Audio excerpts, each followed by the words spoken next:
Welcome back. अब बात करेंगे पीएसएल की सीजन 10 की, जिसमें फाइनल की जंग इस वक्त जारी है और पीएसएल 10 के पहले क्वालिफायर में कोयटा ग्लैडिएटर्स ने पछाड़ दिया है इस्लामाबाद यूनाइटेड को, 30 रन से शिकस्त दी है, फाइनल तक रसाई हासिल कर ली है।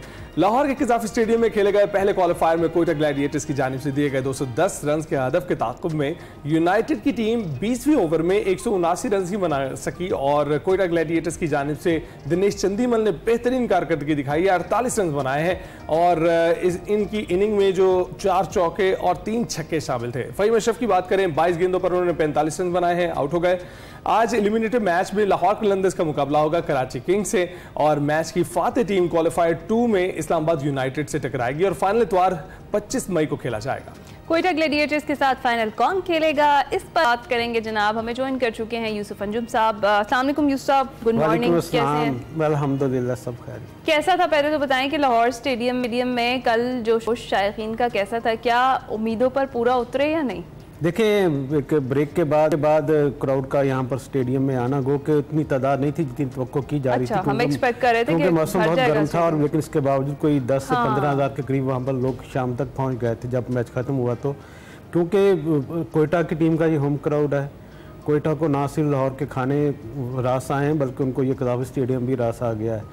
कोयटा की टीम ने अभी तक यहाँ पर 6 मैच खेले हैं और 6 के 6 उन्होंने कामयाबी हासिल की। इससे आप अंदाज़ा लगा सकते हैं कि कितना लकी ग्राउंड उनके लिए साबित हुआ है। गो के 209 रन उन्होंने अच्छे बना लिए थे और जिसमें ख़ास तौर पर रैली रोसो से काफ़ी तो कुआं थी, लेकिन वो 16 रन बना सके। फिन एलन ने अच्छी इनिंग्स खेली और उसके बाद जिस तरह फहीम अशरफ ने बैटिंग की, चंदीमल ने बैटिंग की, उनका साथ दिया, फर्नांडो ने बेहतरीन इनिंग्स खेली। तो एक टेम्पो नज़र आया कि कोयटा की टीम में आगे बढ़ने की भूख है। अभी तक वो जो एक था ना कि खेलते खेलते थक जाते हैं, वो थके हुए नज़र नहीं आए। हर मैच में उनका जोश खरोश पहले से ज़्यादा दिखाई दिया है और 6 साल के बाद कोयटा की टीम फाइनल में पहुंची है। इतनी तौर पर ये उनके लिए भी ज़्यादा खुशियों का बात है और फिर क्योंकि बलूचिस्तान में इस वक्त खुशियों की कमी है अफसोसनाक सूरत हाल की वजह से, तो कोयटा की टीम का जीत कर उनकी आवाम को भी खुशियाँ दी हैं। यकीनी तौर पर जो वहाँ के लोग हैं, वहाँ के जो उनके क्रिकेट फैंस हैं, इससे खुश हो गए। होना तो ये चाहिए था कि कोयटा की टीम में उनके 1 या 2 खिलाड़ियों को भी शामिल किया जाता, लेकिन चूँकि ये फ्रेंचाइजर के दरमियान एक फाइनेंशियल मॉडल के ऐसे सारी चीज़ें हो रही हैं, तो वो देखते हैं कि किस कम्बिनेशन के साथ किस खिलाड़ी को हमने टीम में लेना है। यकीनी तौर पर अब ये जो सीज़न ख़त्म होगा इसके बाद नए चीज़ें की जाएंगी, तो उसमें कोयटा की तरफ से जो खिलाड़ी उनको भी ज़रूर तौर पर शामिल करना चाहिए और पाकिस्तान क्रिकेट बोर्ड को ये शर्त लगा देनी चाहिए कि जिस टीम के नाम पर आप टीम ले रहे हैं उसमें से कम 2 खिलाड़ी आप उस सूबे से और शहर से जरूर लेंगे आप। राइट। तो अभी ये बताइएगा कि कोयटा ग्लैडिएटर्स की जीत की बात तो हमने कर ली, लेकिन उसकी हार की बात भी कर लें इस्लामाबाद यूनाइटेड की, क्योंकि अभी तक वो जो है फाइनल की दौड़ में शामिल है, लेकिन उनके मोराल की क्या सिचुएशन है? एलेक्स हेल्स की बात करें, आते ही आउट हो गए। साहबजादा फरहान कंसिस्टेंटली परफॉर्म कर रहे हैं, तो क्या कहेंगे, क्या कहाँ कमी देख रहे हैं और कैसे ही कम बैक कर सकते हैं? देखिए, इस्लामाबाद की टीम ने जो अपने रावलपिंडी में मैच खेले उसमें उसने कामयाबियां हासिल की है। इससे पहले भी आपने देखा कि जब वो लाहौर में आए हैं तो उनको स्ट्रगल करनी पड़ी है। तो इसको कह लें कि अनलकी है उनके लिए लाहौर अभी तक रहा है, और क्योंकि ऑन पेपर तो इस्लामाबाद की टीम खासी मजबूत थी, लेकिन साहबजादा फरहान ने अच्छी इनिंग्स खेली और एलेक्स हेल्स जैसे आपने जिक्र किया कि उनका आते ही आउट हो जाना उससे धचका लगा। जब आप 210 रन को चेज़ कर रहे हो तो आपके पास ज़रूरी होता है कि विकेट भी हैंड में रखें और आप 10 से 15 स्कोर भी कोशिश करेंगे हर ओवर्स में होता। जब विकेटें गिरते रहेंगी तो फिर आप उस चीज़ की तरफ नहीं जा पाएंगे। गो के सलमान अली आगर ने भी अपने तौर पे कोशिश की, लेकिन फिर जो एक अच्छा बॉलिंग कम्बिनेशन अच्छा आजमाया कोयटा की टीम ने और ख़ास तौर पर फहीम अशरफ ने अच्छी उसमें बॉलिंग की। इब्रार अहमद का भी क्रेडिट उनको देना चाहिए। मोहम्मद आमिर का स्पेल भी अच्छा था, वो कि थोड़ी अनलकी रहे, उनके कैचेस भी कुछ ड्रॉप हुए, कुछ रन आउट भी मिस किए हसीबुल्ला वगैरह ने, लेकिन इसके बावजूद मजमूई तौर पर कोयटा के उसके हक में सारी चीज़ें गई हैं।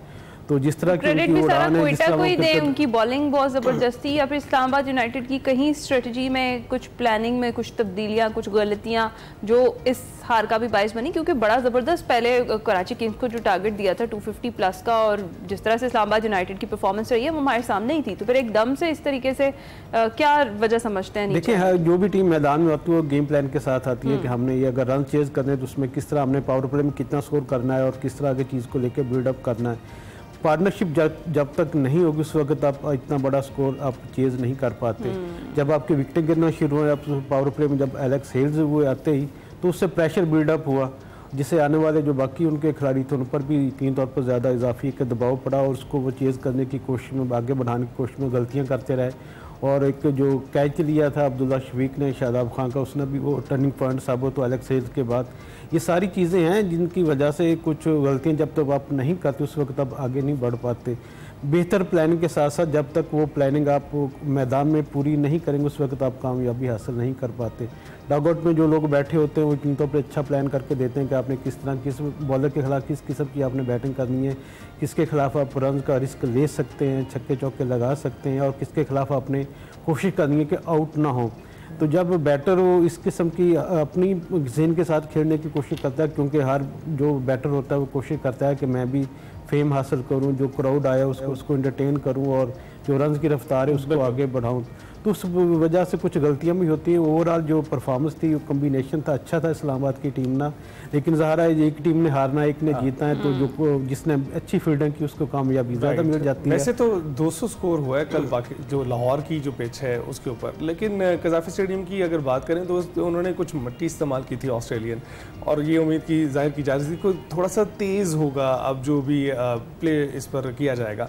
तो चंदीमल में का भी आपने परफॉर्मेंस देखी, कोयटा ग्लैडिएटर 48 रन उन्होंने बनाए हैं और कोयटा ग्लैडिएटर्स की जानिब से 209 रन बनाए गए हैं, तो आपको लगता है 250 रन भी हो सकते हैं यहाँ पर? देखें, इससे ज़्यादा भी हो सकते हैं। इसमें जो विकेट्स यहाँ की हैं अच्छी बनाई गई हैं।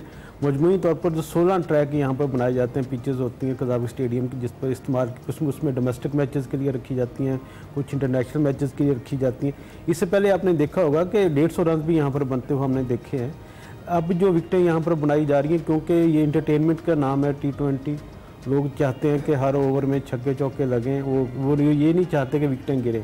विकेटें सिर्फ उस वक्त गिरना पसंद करते हैं, उनको अच्छी लगती है जब उनकी जो पसंदीदा टीम है वो आउट कर रही हो। लेकिन मजमूई तौर पर जब जिस तरह की अब जदीद क्रिकेट हो रही है, इसमें आपको 250 रन से भी ज़्यादा करने की ज़रूरत है। और मेरे ख्याल में पाकिस्तान जो इंटरनेशनल अगर टीम की बात करें उसमें भी यही इस बात की खामी है, एक उसको दूर करने की ज़रूरत है कि हम ज़्यादा जो अपना स्ट्राइक रेट उसको बेहतर नहीं कर पाते। और इसलिए अब ये सिलेक्शन कमेटी ने भी आपने देखा कि वो यंगस्टर पर भरोसा ज़्यादा कर रही है बनस्बत के सीनियर खिलाड़ियों पर। आगे करते हैं इस पर। ज़रा आज के एलिमिनेटर 1 की बात कर लेते हैं। लाहौर कलंदर्स बामुकाबला कराची किंग्स, रिवायती हरीफ है, हम इनको ये कह सकते हैं। लाहौर का home ground, home crowd edge कितना मिलेगा, और ख़ास तौर पे आज के मैच में टॉस कितना ज़्यादा इंपॉर्टेंट होगा? देखिए, टॉस की इतनी ज़्यादा अहमियत इस लिहाज से अब नहीं रही है, क्योंकि अब मैच आधा घंटा पहले शुरू हो रहा है। पहले 8 बजे पहली बॉल होती थी, अब 7:30 बजे फेंकी जाती है।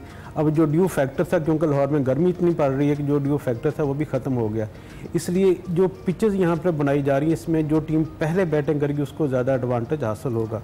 अब ये टॉस पे डिपेंड करता है कि जो टॉस जीतकर लाहौर कलंदर्स की टीम क्या करती है, कराची ने क्या प्लानिंग कर रखी है। ऑन पेपर अगर देखा जाए तो कराची की टीम ज़्यादा मजबूत दिखाई देती, खासतौर बैटिंग के हवाले से। जिस तरह उनके पास डेविड वार्नर हैं, टीम साइफर्ट हैं, जेम्स एवेंस की शक्ल में उनके पास अच्छे खासे हार्ड हिटर बैटर है, जबकि बॉलिंग में थोड़ा बेहतरी है कम्बिनेशन के लिहाज से। शाहीन शाह अफरीदी के पास ज़्यादा अच्छे उनके पास एक है, लेकिन अभी तक जो रिदम हासिल करना चाहिए था शाहीन और हारिस को, वो अभी तक वो नहीं कर पाए।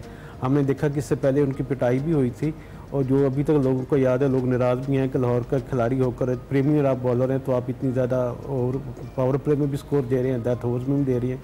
कल LCC ग्राउंड में दोनों टीमों की प्रैक्टिस भी थी, जिसमें बाद में हारिस रऊफ ने मीडिया से टॉक भी की। वहाँ पर उनको सवाल भी हुआ कि आपको बहुत ज़्यादा रन्स पड़ रहे हैं। उनका कहना था कि रन्स तो T20 का हिस्सा हैं, बॉलर्स के लिए बहुत कम मार्जिन होता है अपने आप को बचाने का, बैटर्स के पास ज़्यादा मौके हैं आगे बढ़ने के। फिर ये कि थोड़ी सी जो बाउंड्री लाइन है वो भी थोड़ा छोटी रखी गई इस दफ़ा, ताकि रन्स की रफ्तार को बढ़ाया जा सके।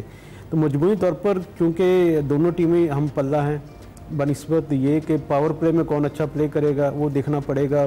अगर विकेटें अगर आप पावर प्ले में अपने हाथ में रखेंगे तो उसके टीम को वो 200 से ज़्यादा रन भी इस विकेट पर कर सकती है।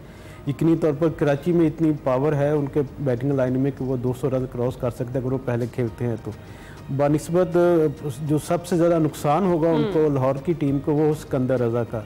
सिकंदर रज़ा ने अब तक जितने मैचेस खेले हैं लाहौर ने, उसमें अपनी उसकी कामयाबी में अहम किरदार अदा किया, ना सिर्फ बैटिंग में बल्कि बॉलिंग के साथ साथ फील्डिंग में भी उनका किरदार रहा है। अब क्योंकि वो सिकंदर रज़ा अपने जो उनके टेस्ट मैचेस और इंग्लैंड के साथ उसकी कौमी मसरूफियत की वजह से वहाँ पर चले गए। उनकी जगह पर इतना ज़्यादा कोई इनके बड़े नाम नहीं है लाहौर कलंदर के पास। तो गो के स्केबल हसन भी उनका टीम का हिस्सा है, लेकिन मेरे ख्याल में थोड़ा स्ट्रगल करना पड़ेगा लाहौर के और फैंस को भी, लाहौर की टीम को। अब कुछ ही दिन बाकी रह गए हैं, 25 को फाइनल है, देखते हैं कि कौन आमने सामने आते हैं। बहुत शुक्रिया साहब, आपने PSL की सूरत हाल से आगाह किया है और आप लोग ज़रूर जाइए स्टेडियम्स में जाकर ये देखिए, खासकर लाहौर स्टेडियम तो इस वक्त रेनोवेट आपके लिए किया है कि आप जाएँ।